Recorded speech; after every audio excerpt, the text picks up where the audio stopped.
아멘. 네, 여러분 오늘 아침은 부활의 아침입니다. 예수님이 죽음의 권세를 깨시고 무덤에서 부활하신 그날을 기념하고 기억하는 날입니다. 여러분, 부활에 관해서 말하는 종교는 기독교밖에 없습니다. 모든 종교의 교주들은 다 무덤이 있습니다. 죽었어요. 그런데 예수 그리스도는 죽으셨어요. 그런데 살아나셨습니다. 예수님 전에도 또 예수님 후에도 죽었다 살아난 사람들이 있습니다. 그런데 예수님의 부활은 인류 역사에 단 한 번 일어난 사건입니다. 성경에 보면 죽음을 보지 않고 죽지 않고 하늘로 들림받은 사람들이 나오죠.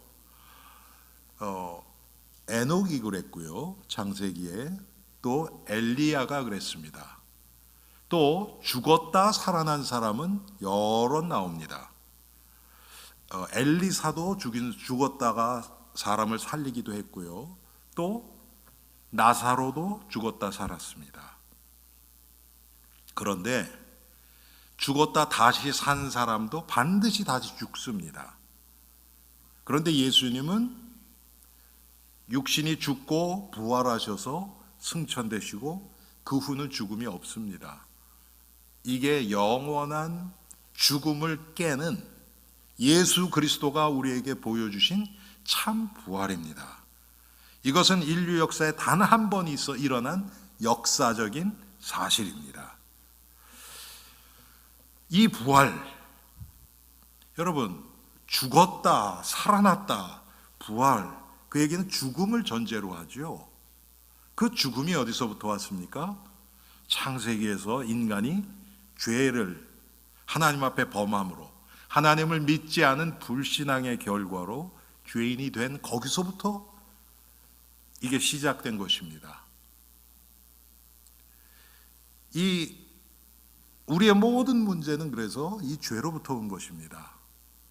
지금 우리가 겪고 있는 모든 것도 마찬가지예요. 이 부활은 우리가 가진 모든 죄의 그 근원을 해결하는 하나님의 능력입니다. 그래서 우리는 이 부활절을 가장 기뻐하고, 제가 이번 이스터 시즌에요, 부활절 기간 동안 몇 분한테 그 질문을 받았어요. 그게 뭐냐면, 예수님이 돌아가신 성금요일이죠. 근데 영어로 뭐라 그럽니까? 굿 프라이데이잖아요. 아니, 예수님이 죽으셨는데 왜 굿 프라이데이냐? 그런 말씀을 하시는 거예요. 왜 그런 질문이 나오는가? 우리는 예수님의 죽음을 자꾸 육신적으로 생각을 해요. 그러니까 예수님이 십자가에서 고난당하시고 육신의 생명이 끝나는 그게 얼마나 우리 생각에는 마음이 아프고 또 죄송도 하고 막 그 마음이 앞서기 때문에 우리는 왜 그게 굿 프라이데이느냐 이렇게 얘기를 하는 겁니다. 그런데 여러분, 예수님은 영이세요. 원래가 육신은 우리의 구원을 위해서 육신을 입고 이 땅에 오신 것입니다. 사실은 예수님이 육신을 입고 오신 그 자체가 고통이고, 그게 예수님으로 보면 그 모욕이에요. 굴욕입니다. 왜? 하나님이 전지전능하신 그 하나님이 육신을 입고 우리를 구원하시기 위해서 육체 안에 갇히신 것입니다. 스스로를 제한하신 게 성육신이에요. 그런데 여러분, 예수님이 금요일 십자가에서 죽으심으로 그 육신 안에 갇힌 스스로를 제한한 그 상태에서 벗어난 거 아닙니까? 온전한 하나님으로 다시 회개하신 거 아닙니까? 그러니까 굿 프라이데이가 맞죠. 그런데 우리는 육신만 생각하면 이게 거기다 굿을 sad Friday, 슬픈 금요일, 그러면 말이 될 것 같잖아요. 그렇죠? 그런데 그렇지 않단 말이에요. 왜 그렇습니까? 예수님은 원래 그는 근본 하나님의 본체시나 그랬습니다. 그 하나님으로 다시 돌아가신 것입니다. 예수님이 부활하신 후에 육신을 입고 나타나셨습니다. 그 육신은 십자가 지시기 전의 육체하고는 다릅니다. 여러분 아시죠? 분명히 육신을 가지고 가시적으로 제자들 눈에도 보이고 여자들 눈에도 보였는데 또 달라요. 그렇죠? 분명히 문이 잠겼는데 그냥 나타나세요. 음식을 드시기는 했는데 또 어느 순간 다른 데로 사라지세요. 시간과 공간을 초월하시는 하나님으로 다시 복귀된 겁니다. 그래서 여러분, 이 부활은 기독교의 핵심 중의 핵심입니다. 부활이 없다면 여러분, 오늘 우리가 읽은 고린도전서 15장이 별명이 있어요. 부활장이라고 얘기를 합니다. 예수님의 부활에 대해서 고린도전서 15장만큼 길게 자세히 설명한 데가 없어요. 그런데 여기 보면 사도 바울이 어떤 얘기를 많이 합니까? 만약 부활이 없다면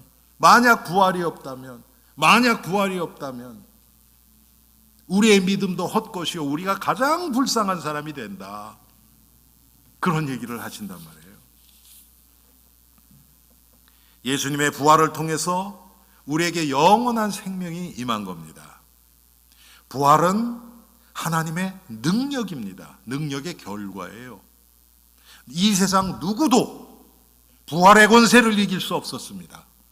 그런데 예수 그리스도께서 오셔서, 하나님이신 예수님이 오셔서 부활의 이 사망의 권세를 깨신 것입니다. 그게 부활입니다. 할렐루야. 그래서 여러분, 부활의 열매는 생명으로 나타난 겁니다. 왜 그래요? 부활이라는 개념 자체가 죽음에서 살아난 것을 부활이라 그러잖아요. 그렇죠? 죽음의 반대가 뭡니까? 생명 아닙니까? 죽음의 권세를 깨고 생명을 주신 사건이 바로 부활 사건입니다. 매년 제가 부활절 설교를 준비하면서 예수님의 부활의 증거에 대해서 여러 번 말씀드렸죠. 올해도 이걸 빼놓고 지나갈 수가 없잖아요. 예수님이 부활하셨다. 그게 믿어줘야죠. 이게 사실적으로 믿어지면 우리는 하나님의 능력으로 무장되게 돼 있습니다. 이 세상에 부활의 능력보다 큰 것은 없어요. 창조의 능력도 큽니다. 그런데 부활의 능력은 이것보다 더합니다. 여러분, 이 작업을 해보신 분은 아실 거예요. 뭐를 이렇게 고치고 막 그런 분들 보면 있는 걸 처음에 딱딱 만들어가지고 우리 김상기 집사님도 이 목축 같은 거 이런 거 목공 하시고 막 그러는데 딱 계획된 대로 딱딱딱 해서 이렇게 해서 맞춰가면 쉽습니다. 그런데 뭐 기계나 이런 것들이 한번 고장이 나가지고 딱 한번 틀어지잖아요. 그러면 그걸 다시 고쳐서 그걸 모른다. 어디가 고장났는지 모른다. 그럴 때는 더 힘들어져요. 차라리 그냥 새로 시작하는 게 낫지. 부활이 그겁니다. 죄로 인해서 무너진 우리의 영적인 상태를 회복시켜 주시는 것입니다. 예수님이. 그러기 위해서 하신 게 뭐예요? 제일 먼저 하셔야 될 게 죄 문제를 해결하셔야 돼요. 왜요? 우리에게 온 사망이 죄 때문에 왔거든요. 그래서 그 죄 문제를 해결하기 위해서 하나님이 하시는 일이 먼저는 예수님을 보내셨는데 육신을 입혀서 보내신 것입니다. 그걸 성육신이라고 얘기해요. 여러분, 성육신이 부활과 뗄 수 없는 것입니다. 성육신, 육신을 입고 이 땅에 오셨다는 얘기는 죽기 위해서 오셨다는 얘기예요. 그런데 죽고서 거기서 끝나버리면 우리의 구원이 이루어지지 않습니다. 반드시 부활해야, 죽음의 권세를 깨야, 사망의 권세를 깨야 우리가 구원을 얻거든요. 예수님이 하신 것, 십자가의 사건, 부활 사건이 바로 그것입니다. 예수님은 무슨 이 상상 속에 아니면 신화 속에서 일어난 일이 아닙니다. 여러분, 우리 한민족이 단군 할아버지가 어떻게 해서 이렇게 됐다, 그건 신화라 그래요. 그렇죠? 그거는 역사적 사건이라고 얘기를 못 합니다. 그런데 예수님의 사건은 실제로 일어났던 역사적인 사건입니다. 그것이 성경에 먼저 나오고요, 성경 밖에도 있습니다. 먼저는 성경에서 구약의 예수님의 십자가에서 죽으심과 부활을 여러 차례 예언을 했습니다. 예언한 그대로 이루어졌어요. 그런가 하면 예수님과 함께 동거동락했던 제자들, 사복음서를 통해서 우리에게 증언해 주고 있습니다. 아주 구체적으로요. 여러분, 대부분 사람들이 그 자서전이나 아니면 다른 사람의 인물에 대해서 이렇게 책을 쓸 때는요, 가능하면 이렇게 좋게 미화시켜서 씁니다. 그런데 성경은 그런 게 없어요. 있는 그대로 다 적습니다.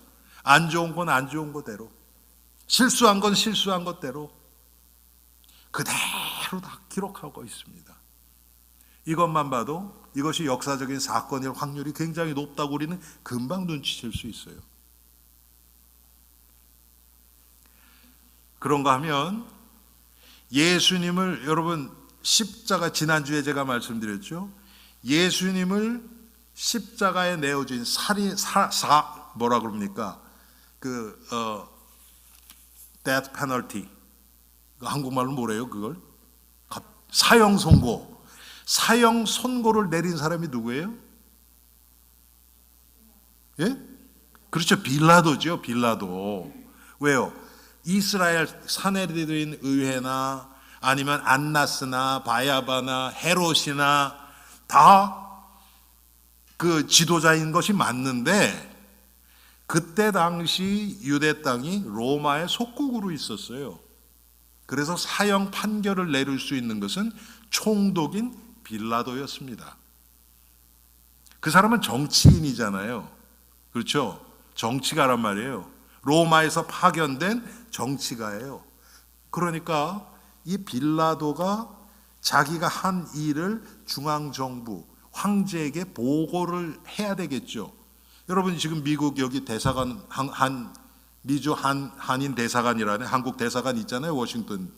거기서 대사가 본 한국의 정부에 여기서 일어난 일들을 이 시간별로 때에 따라서 보고하겠어요, 안 하겠어요? 당연히 하죠. 그렇죠? 빌라도가 했단 말이에요, 그거를. 그래서 여러분, 과거에 우리 교회에서는 안 그래도 제가 이렇게 자라면서 보니까 빌라도의 보고서라는 글들이 이렇게 돈 적이 있었어요. 빌라도가 그때 본 것을 본국에 보고하는 거예요, 내용을. 그런데 거기서 보니까 예수님이 십자가에 죽고 부활하신 게 다 기록되어 있단 말이에요, 빌라도의 보고서에. 이것은 성경하고 상관없는 거예요. 이 세상 기록이고 세상 역사에 예수님이 십자가에서 죽고 부활하셨다는 것이 기록되어 있는 거예요. 이거는 간접적인 것이지만 이 부활의 주님을, 이 예수님이 부활하신 후부터는 이 사도들이 가는 곳마다, 바울을 포함해서 가는 곳마다 전도자들이 예수 그리스도를 증거했죠. 그때 무슨 메시지를 했습니까? 예수님이 그리스도시고 그분은 부활하셨다, 부활 메시지를 했어요. 그것 때문에 사도 바울이 회심하기 전에 거짓말한다고, 거짓말하고 그 잘못된 이 사상을 전파하는 자들이라 그래서 예수 믿는 자들을 잡아 죽이려고 그렇게 돌아다녔던 겁니다. 부활했다는 것 때문에. 여러분, 지금도 똑같습니다. 부활이 교회에서 사라져버리면 교회의 생명이 사라집니다. 사람들이 점점 더 예수 그리스도의 십자가와 부활을 많이 옆으로 제쳐놔요. 성도들이. 그래서 성경에 나타난 어떤 교훈, 윤리, 무슨 좋은 말들, 그런 것에 감동받고 얘기를 하는데, 그것이 예수 그리스도의 십자가 부활과 떨어져 있다면요, 그것은 아무 가치가 없어요. 성경은 생명의 책입니다. 그래서 기독교 역사를 통해서 12제자, 가룟 유다 말고요, 그 다음에 가룟 유다 대신에 12번째 제자를 다시 뽑았죠. 그게 누구였습니까? 예? 마띠아였죠. 마띠아. 그래서 12명을 채웠어요. 거기다가 사도 바울까지. 그 모든 사도들이 만약에 예수님이 진짜로 부활한 것이 아니었다면, 여러분, 허구를 위해서, 거짓을 위해서 자기 생명을 내던질 사람이 있을까요? 없죠. 예수님의 제자들이, 사도 요한은 순교는 안 했습니다. 그렇지만 순교한 것보다도 더 험한 삶을 살았어요. 자신을 드렸고. 그래서 예수님의 제자들, 그 후에도, 지금 이 순간에도, 제가 금요일 날도 말씀드렸는데, 지지난주에 또 나이지리아에서 예수 믿는 사람들 51명이 죽은 채 발견됐어요. 누군가 일부러 죽인 거죠. 예수 믿는 것 때문에. 여러분, 그 자들이 다 정신이 나가서 죽을 거 알면서도 정신이 나가든지 뭐가 모자라서 그렇게 한 겁니까? 아니에요. 예수 그리스도, 부활하신 예수 그리스도를 제대로 만났기 때문에 이분을 위해서 죽는다면 내 인생도 아깝지 않다는 그 마음이 있으니까 계속 순교자들이 그렇게 나오는 거예요.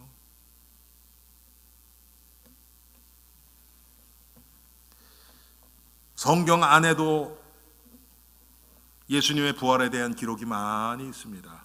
예수님이 제일 먼저 나타난 것은 천사가 나타나서 여인들의, 예수님이 나타난 건 아니에요.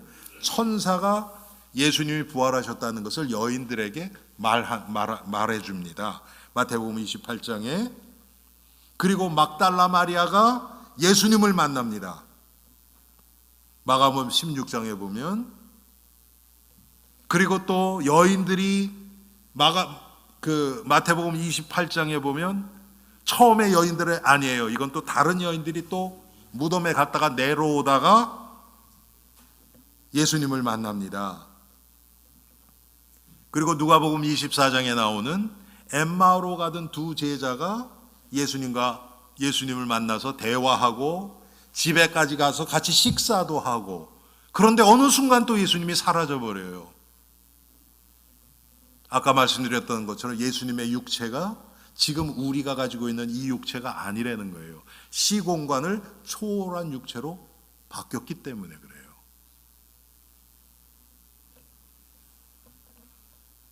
그 후에 보니까 누가복음 24장, 고린도전서 15장 5절에 보니까 베드로에게 또 나타나셨어요. 그 후에 우리가 잘 아는 것처럼 10제자, 이때는 가룟 유다가 자살해서 사라지고 11제자만 남았는데, 10제자, 도마가 빠진 10제자가 모여 있는데 예수님이 거기 나타나셔요. 그 후에 도마가 돌아왔는데 그때 예수님 안 계셨죠. 도마에게 다른 제자들이 얘기합니다. 우리가 예수 그리스도가, 우리 선생님이 이곳에 오셨었다. 에이, 난 그거 안 믿어. 내 손가락을 예수님 못자국에 대입하고 이 창자리 만져보지 않고 난 못 믿어. 그 후에 예수님이 10제자와 도마까지 있는 거기에 또 나타나십니다. 그래서 예수님 뭐라고 그러십니까? 네가 보고 믿느냐? 보지 않고 믿는 자들이 복되다. 예수님은 그렇게 도마에게 말씀을 하시죠. 그 후에 예수님이 십자가 지시기 전에 말씀하셨던 것처럼 또 이 여인들에게 미리 당부하셨대요. 부활하신 후에 여인들을 만나서 당부하신 것처럼 내가 너희보다 먼저 갈릴리로 가리라, 이렇게 말씀을 하셨어요. 그래서 갈릴리 해변에서 요한복음 21장에 나타난 것처럼 여러분 아시잖아요. 이 제자들이 베드로가 나는 이제 고기나 잡으러 가겠다. 예수님이 부활하신 예수님 여러 차례 만난 후에요. 그게 또 가겠대요. 또 우리 또 어떻습니까? 우리 같지 않습니까? 예수님 만나고 은혜도 받고 기도 응답도 받고 다 하나님의 능력도 체험하고 그랬는데도 또 난 또 세상을 또 향할래. 베드로가 또 고기 잡으러 가겠다는 거예요. 그랬더니 또 제자들이 줄줄이 따라갑니다. 예수님이 거기 나타나시잖아요. 그리고서 갈릴리 해변에서 베드로에게 묻죠. 네가 이 사람들보다 나를 더 사랑하느냐? 3번을 묻습니다. 예수님이 나타나셨죠. 그 후에 고린도전서 15장 6절에 보니까 500여 형제에게 나타나셨대요. 아마 이게 사도행전 1장에 나오는 승천하실 때 나타났던 그 장면 같아요. 사복음서에는 안 나오는데 고린도전서 15장 7절에 보면요, 동생 야고보에게 나타나셨다고 또 기록되어 있어요. 이 야고보는 제자 야고보가 아니고요, 예수님의 동생 마리아가 난 아들이죠. 그 동생에게 나타나셨어요. 이 동생 야고보는 초대교회 예루살렘 교회의 평신도 지도자 장로로 아주 큰 역할을 합니다. 바로 이 야고보가 예수님의 제자예요. 동생입니다. 또 사도 바울에게는 육신으로 나타나셨어요. 음성으로 나타나셨죠. 영으로 나타나신 것이죠. 사울아 사울아 네가 왜 나를 핍박하느냐. 바울이 예수님이 부활하지 않았다는 확신 때문에 이 다메섹에 가서 예수 믿는 사람을 죽이기 위해서 지금 다메섹으로 가고 있는 중이에요. 말을 타고 가고 있는 중이에요. 갑자기 하늘에서 밝은 빛이 내립니다. 도저히 눈을 뜰 수가 없어요. 여러분, 지금은 우리가 아주 강한 서치라이트라고 그러죠. 그거 가지고 하면 눈 뜨지 못할 정도로 그렇게 밝지요. 여러분, 이때 당시에 그런 빛은 햇빛 말고 뭐가 있었겠습니까? 그런데 햇빛이 아니에요. 바울을 향해서만 아주 이 하늘에서 빛이 내려오는 겁니다. 그랬더니 바울이 이거는 하나님이 하시지 않으면 이런 빛이 없다. 금방 알아요. 그러니까 바울이 뭐라고 얘기합니까? 주여, 뉘시니이까? 주님, 이게 당신은 누구십니까? 그랬는 거예요. 그랬더니 예수님이 말씀하시는 거예요. 나는 네가 핍박하는 예수다. 아니, 죽었다고 생각했던 그 예수가 바울 앞에 나타나서 음성으로 빛으로 나타나시는 겁니다. 여러분, 우리에게 나타나신 예수는 다릅니까? 이렇게 바울이 만난 예수처럼 아주 드라마틱하고 아주 그렇지는 않지만 우리에게도 그 예수님이, 부활의 주님이 나타나셨잖아요. 그러니까 우리가 예수 믿게 된 겁니다. 여러분, 구원이 내가 내 마음을 열고 예수님 믿어야 되겠다고 작정한 게 구원받은 겁니까? 아니에요. 예수님이 우리 마음속에 찾아오신 것입니다. 그래서 예수님을 만난 거예요. 그게 구원입니다.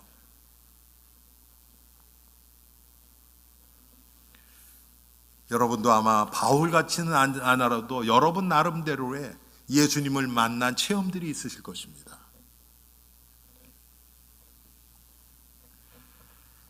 부활에는 이게 생명이기 때문에 부활은 생명의 열매가 맺어요.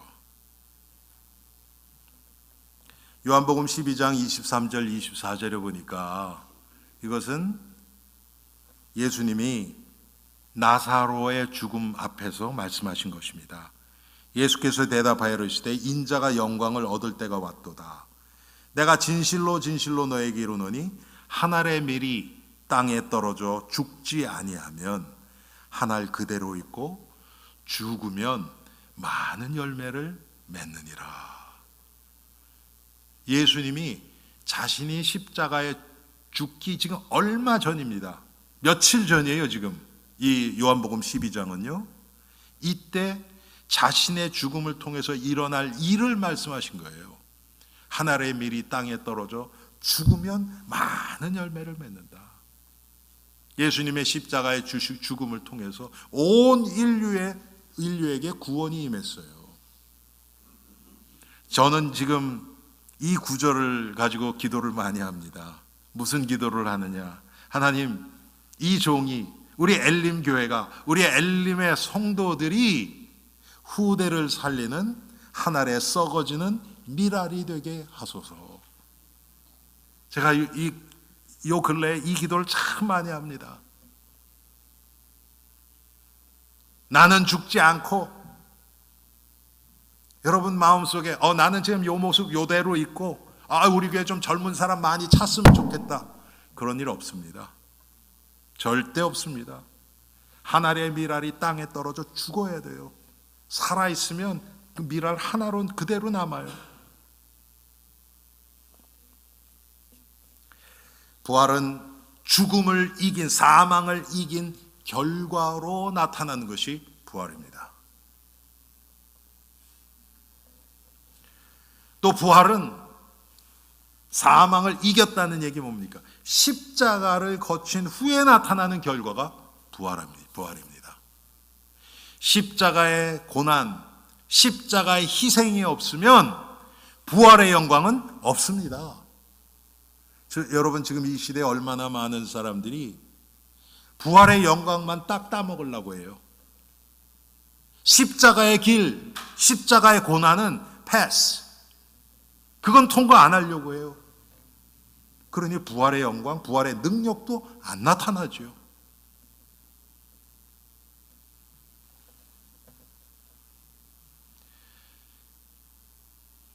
부활이 뭡니까, 여러분? 사망의 권세를 깬 거거든요. 그것이 말씀의 성취입니다. 창세기 3장 15절에 여자의 후손이 뱀의 머리를 상하게 할 것이요 깨뜨리겠다는 거예요. 예수님이 부활하시는 순간 마귀의 머리를 깨셨습니다. 벌써 꽤 됐지만 여러분 그 예수님의 그 일생을 영화로 한 게 굉장히 많지요. 지금 요 근래에도 나왔어요. 제가 아직 보지는 못했는데 이 만화 영화로 애니메이션으로 지금 나와서 이 극장에서 상영 중이에요.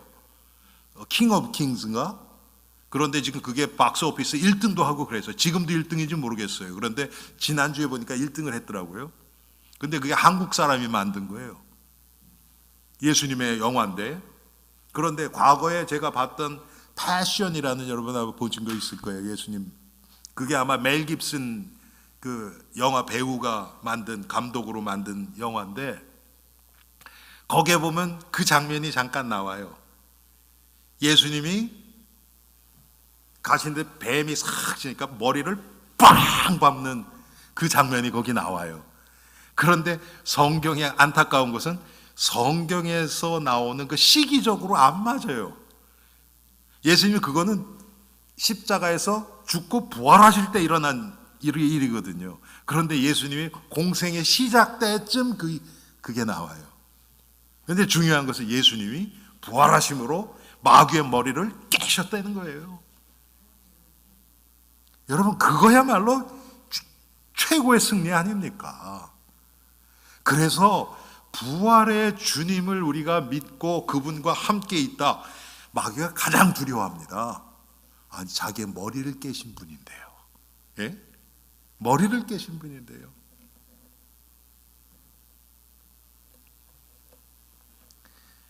왜 부활이 하나님의 능력입니까? 제가 항상 말씀드리지만 마귀가 가장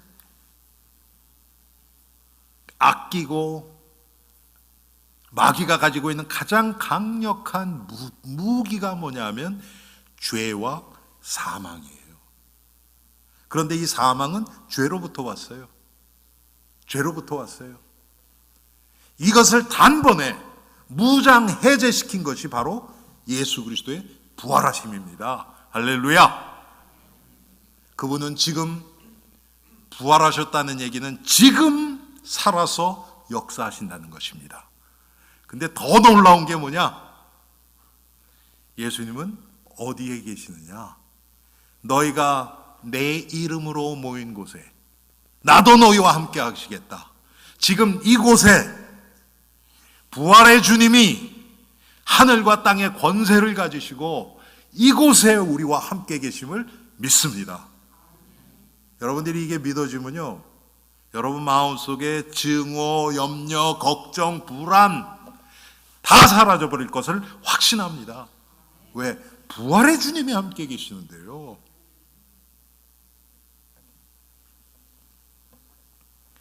이 예수님의 생명이 희생이 되어서 우리에게 생명의 열매를 주신 것입니다. 그냥 나 구원받았다, 이제 나 천국 간다, 이게 아니에요, 여러분. 그것은 당연한 거고. 여러분 중에서 크루즈 가보신 분 계시잖아요, 그렇죠? 크루즈 가는데 크루즈는 그 과정이 다 그거 즐기려고 가는 거잖아요. 어떤 크루즈는 내리지도 않는데요, 그냥 배에서만 그냥 계속 다닌다 그러더라고요. 그런데 과정은 그냥 다 치우치고 목적지 언제 가나 그것만 보고 있다. 그럼 크루즈를 왜 탑니까? 그렇죠? 그냥 비행기 타고 거기 가서 놀지, 그렇지 않습니까? 우리 신앙생활이 바로 그렇거든요. 목적지 가는 것도 중요하지만 그보다 더 중요한 게 지금 과정이에요. 부활의 주님이 지금 내 삶 가운데서 나와 함께 하시는 그 날마다의 삶, 이것이 가장 귀한 것입니다, 우리에게는. 여러분, 이 부활의 주님이 지금 여기 계시고 저와 여러분의 마음 속에서 지금 살아서 역사하고 계십니다. 우리가 예수님을 바라볼 때 주님과 교통할 수 있는 거예요.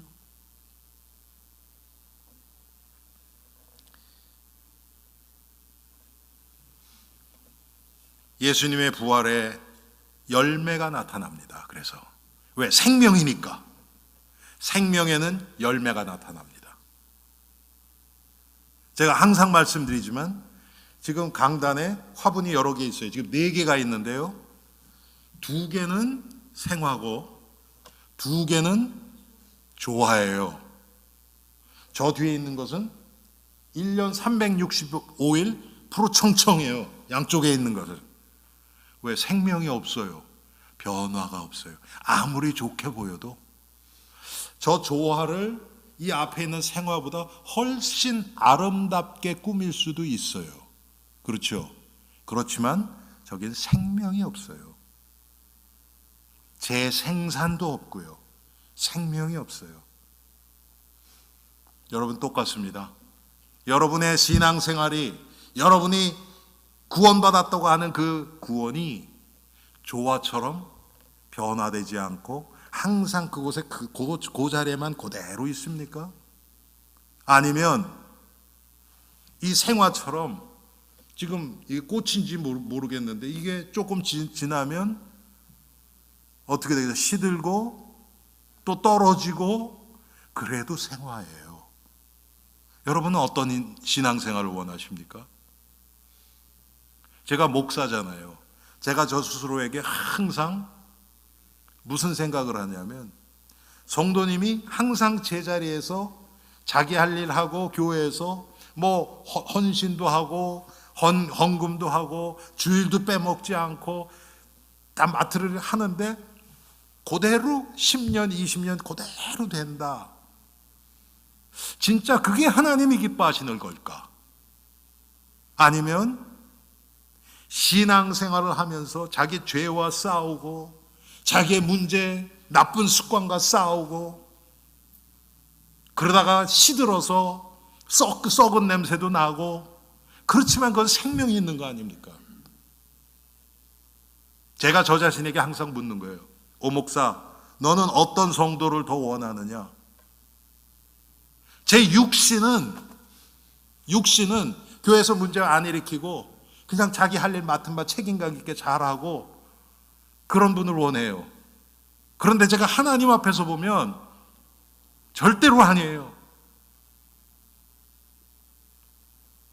여러분, 생명의 비밀은 놀랍습니다. 나무 뿌리가 바위를 깬다는 얘기 들어보셨죠? 나무 뿌리가 조그만, 제가 엊그저께에도 교회를 따고 왔는데 벌써 이제 파킹장이 우리 막 갈라졌잖아요. 그 사이에 이렇게 풀들이 이렇게 막 나요. 그래서 잠깐 시간이 있어서 거기 이렇게 주저앉아서 그 이렇게 뿌리를 좀 이렇게 쭉 뽑았거든요. 그 틈 사이에 얼마나 깊게, 앞에는 정말 한 2mm, 3mm 정도의 파란 게 이렇게 났는데 뽑으니까요 뿌리가 한 4cm가 들어가 있더라고요. 야, 참 그거 계속 그런 식으로 되면 나중에 거기에 만약에 여러분 이 나무에 대한 씨가 거기 들어가서 그냥 놔둔다 그러면 어떻게 되겠습니까? 그냥 뿌리가 완전히 돼버리죠. 여러분 똑같습니다. 생명은요, 생명 자체에 능력이 있어요. 생명이 안에서 살아서 역사하면요 변화를 일으킵니다. 우리 눈에 항상 좋은 변화가 일어나는 것은 아니에요. 제가 어렸을 때만 해도 수세식 화장실이 거의 없었어요. 여러분 아시죠? 그렇죠? 가끔 가다 보면 학교 갔다 오다 보면 온 동네에 저 화장실 푼 냄새가 마치 진동을 합니다. 왜? 어떤 집에서 데려다가 푼 거예요. 여러분 아시잖아요, 그렇죠? 뭐 저만 그런 때 살았습니까? 여러분 나는 상관없는데 그런 표정을 짓고 계세요? 우리 다 그랬잖아요, 그렇죠? 그렇게 냄새가 나기도 합니다. 여러분 성경에 보세요. 귀신 들렸던 자들이 예수님 앞에 딱 나오면 여러분 양과 같이 그래요 내가 나갈게요. 귀신이 그러고 나갑니까? 그런 게 없어요. 거품을 토하고 뒹굴고 발작을 합니다. 왜? 예수 그리스도의 강력한 부활의 주님 앞에 딱 나오니까 귀신들이 그냥 뭐 벌벌 떨지요. 그러면서 나가는 거예요. 우리 눈에는 안 좋게 보일 수도 있어요. 그렇지만 거기 생명의 변화가 있기 때문에 일어나는 것입니다.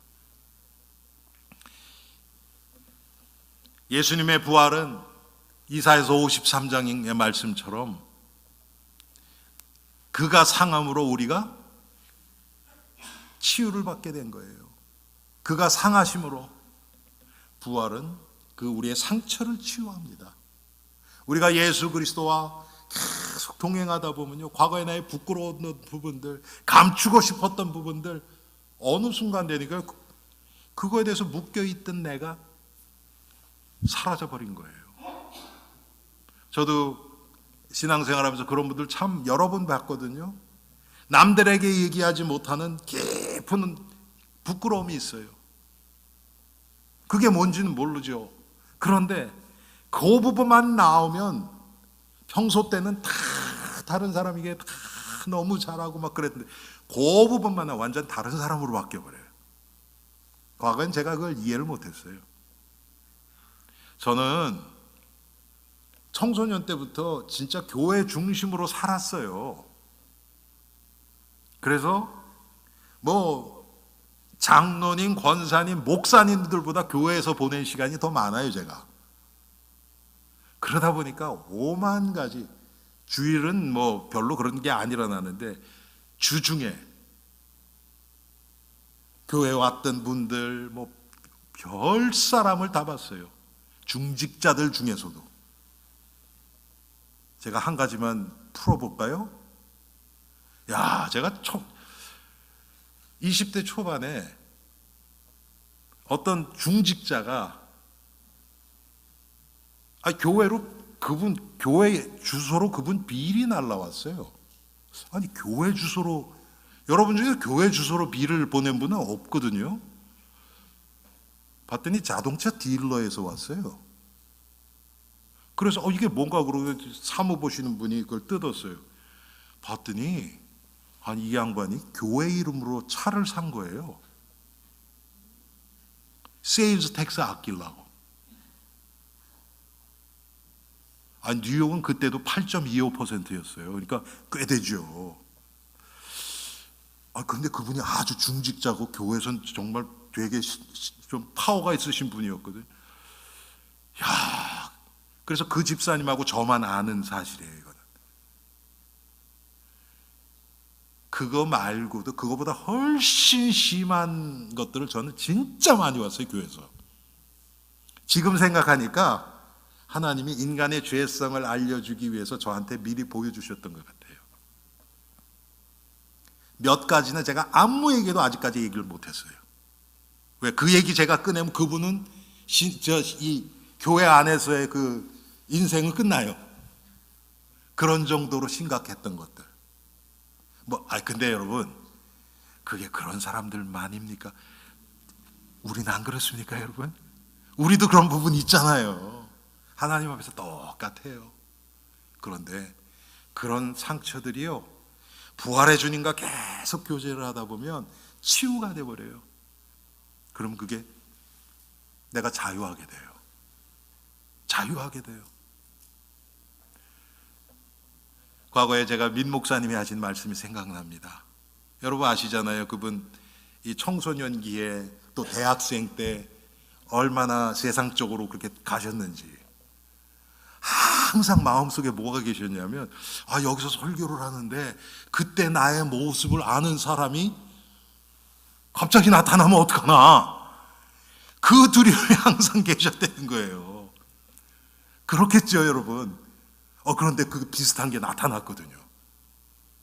그런데 이게 치유가 되니까 가서 인사하시고 막 그랬었어요. 우리 성도 결혼식을 하시는데 제가 누구라고는 얘기 안 할게요. 그 아버지가 다른 도시에 사시거든요. 우리 교회에서 하는데 결혼을. 그런데 그 아버지 친구분이 오신 거예요. 봤더니 그 목사님하고 아시는 사이라. 여러분, 복음은, 부활의 능력은 그런 것도 다 치유해버립니다. 자, 이 부활의 능력은 우리를 죄와 사망의 법에서 벗어나게 합니다. 분명히 죄와 사망의 이 그리스도 예수 안에 있는 생명의 성령의 법이 너를 죄와 사망의 법에서 해방하였느니라. 로마서 8장 1절 2절에 분명히 나오거든요. 근데 마귀는 우리를 자꾸 속여요. 아직도 죄와 사망의 법 아래에 있는 것처럼 속여요. 그래서 우리를 죄로 짓누릅니다. 죄책감으로 짓누릅니다. 그런데 예수님은 분명히 예수님이 부활하심으로 죄와 사망의 법, 제가 아까 말씀드렸죠. 마귀가 사용하는 가장 강력한 무기가 죄와 사망의 무기거든요. 그런데 그것을 무장해져 버렸어요. 마귀가 가지고 있는 무기를 예수님이 부활하시면서 꺾어버렸어요. 망가뜨려 버렸어요. 부셔버렸어요. 우리에게 사용을 못해요. 그런데 그놈이 가짜 총, 가짜 무기를 딱 가지고 나가고 쏠 것처럼 우리에게 달려들어요. 그런데 우리가 그거 가짜인 거 알아요. 그럼 여러분 우리가 두려워하겠습니까? 두려워할 이유가 없죠. 예수님의 부활이 그런 능력이 있습니다. 또 예수님의 부활로 우리에게 성령 충만한 삶이 주어집니다. 부활의 주님을 체험할 때 이미 성령이 내 안에서 나를 그 부활의 주님을 믿게 하시고 그분과 교제하게 하시고 그분을 따라가게 하십니다. 그래서 여러분, 기독교 역사를 보면 부활의 능력을 체험한 자들은 죽음을 두려워하지 않습니다. 히브리서 11장에 보면 믿음의 사람들에 대해서 쭉 나옵니다. 고린도전서 15장이 부활장이라는 별명이 붙었다면 히브리서 11장은 믿음장이라는 별명이 있어요. 믿음으로 아브라함은, 믿음으로 에녹은, 믿음으로 이삭은, 믿음으로 모세는 믿음에 대해서 열거를 하고 있거든요. 그 믿음의 사람들 보니까 구차하게 죽는 것을 버리고 자기 생명까지도 던진 거예요. 어떤 자들은 이 기름 솥에, 펄펄 끓는 기름 솥에 그냥 들어가는 거예요. 나 예수 안 믿겠다 그러면 살 수 있는데 들어가는 거예요. 로마의 황제들이 톱으로 켜서 죽였대요. 그때 뭐 전기톱이나 있습니까? 손으로 하는 톱, 사람을 자르는 거예요. 그냥 그대로 살아있는데. 그때 당시에 너무나 많은 순교자들이 나왔습니다. 이 10명의 로마 황제들, 그들이 다스리는 그 기간 동안. 그런데도 기독교 인구가 줄지를 않아요. 제가 언젠가 말씀드렸죠. 그래서 기독교인들이 그 박해를 피해서 이 로마시 지하로 파고 들어간 거예요. 그 안에가 석회암이라서 잘 파졌대요. 그런데 그렇게 몇백 년을 있다 보니까 완전 지하 도시가 된 겁니다. 이 믿음을 지키기 위해서 우리 신앙의 선조들이 거기서 태어나서 거기서 자라고 거기서 죽는 거예요. 빛이 잘 안 들어오죠.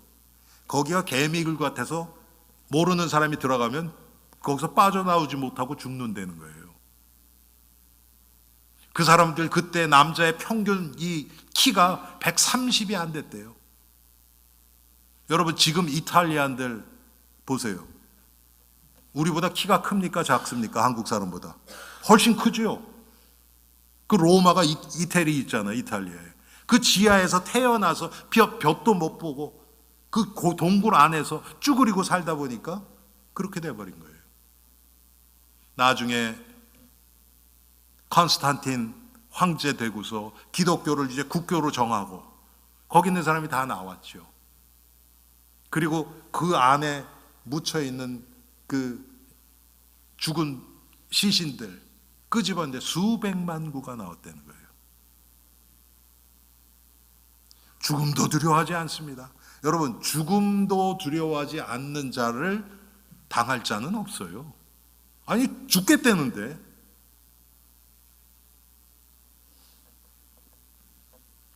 부활의 능력을 믿는 자는 예수 그리스도 부활하신 주님과 함께하기 때문에 당연히 삶이 거룩한 삶으로 사라지게 되어 있습니다. 점점 죄가 싫어져요. 죄를 짓지 말아야겠다고 이를 악무는 그런 게 아니고요. 예수님을 사랑하는 마음이 커지기 때문에 그분이 싫어하는 것은 나는 하지 않겠다는 마음이 커지는 거예요. 자원하는 마음으로 죄를 멀리하게 됩니다. 지금 이 시대에 너무나 필요한 말씀입니다. 부활의 능력을 믿는 자는 이 세상에 묶이지 않습니다. 이 세상에 잠깐 있다 없어질 것 여기에 묶이지 않습니다. 내세의 소망을 가지고 이 부활의 주님과 계속 동행하면서 그분이 십자가에서 선포하신 다 이루었다, 이 승리에 동참하게 됩니다. 그래서 여러분, 부활의 주님을 믿는 자들은요 승리자예요. 우리 옆 사람이랑 인사합시다. 당신은 승리자이십니다. 왜 그렇습니까? 우리가 예수님과 한 팀이 됐잖아요. 예. 아니 여러분, 여기 오늘은 한국분만 계시니까 대한민국이 무슨 축구했는데 이겼다 그러면 여러분이 왜 기뻐합니까? 여러분이 공을 찼습니까? 무슨 같은 나라에 사는 것도 아니고. 그렇지 않아요, 여러분? 이게 대표성의 원리예요. 내가 한국 사람이라는 한민족의 피를 가지고 있고 대한민국 선수들이 나가서 싸워서 이겼다. 그럼 내가 기쁜 거예요. 우리는 예수님과 한 팀입니다. 할렐루야. 그분이 십자가에서 승리하셨습니다. 우리가 그분과 한 팀이 되어서 부활의 주님과 동행할 때 예수님의 승리가 나에게 전달되는 것입니다. 이 부활의 놀라운 승리의 축복이 여러분 개인과 가정과 여러분의 미래 위에 영원토록 함께 계시기를 주님의 이름으로 축원합니다. 우리 부활의 우리를 승리하게 하기 위해서 십자가를 지시고 부활하신 주님을 생각하면서 우리 한 목소리로 기도하는 시간 갖겠습니다. 아버지 하나님,